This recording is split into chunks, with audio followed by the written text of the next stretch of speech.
There was a time when having to eat a gluten-free diet meant a severe limitation of tasty choices. However, because of the rise in awareness for the need of gluten-free products, manufacturers are stepping up their efforts to produce gluten-free products. In fact, there are more gluten-free products available now than there ever have been. Manufacturers will probably increase the numbers further as time progresses. If you do have to go on a gluten-free diet, you don't have to worry too much about giving up your favorite foods.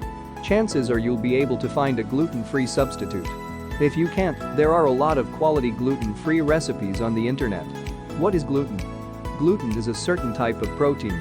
Gluten is found in foods such as rye, wheat, and barley. Because most breads and cereals make use of these foods, they usually also contain gluten. Just because the food is a grain doesn't necessarily mean it contains gluten. For example, wild rice, corn, buckwheat, millet, amaranth, quinoa, teff, soybeans, and sunflower seeds don't contain gluten. There is some controversy surrounding oats. There are conflicting reports about oats.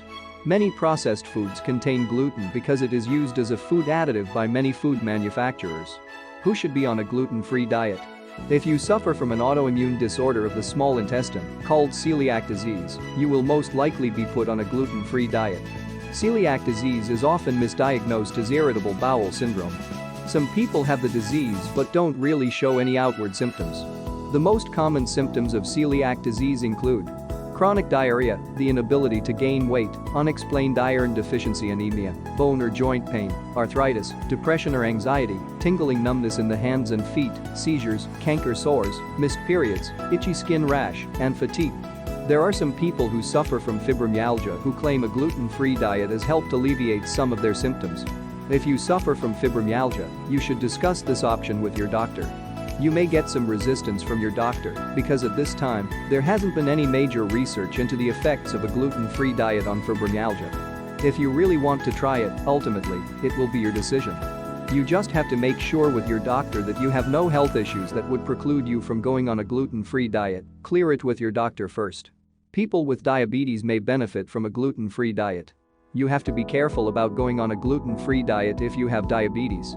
A lot of gluten-free products add extra sugar or extra fat to make them taste better. It is extremely important you talk about going on a gluten-free diet with your doctor or nutritionist before you consider going on a gluten-free diet. If your doctor says you have to go on a gluten-free diet, or you want to and your doctor says it's okay, then you will have many food choices still available to you. You just have to look at labels carefully. Manufacturers are producing more and more gluten-free foods. If you have a craving for something that isn't gluten-free, there are plenty of gluten-free recipes on the internet. There are also many gluten-free diet cookbooks available too.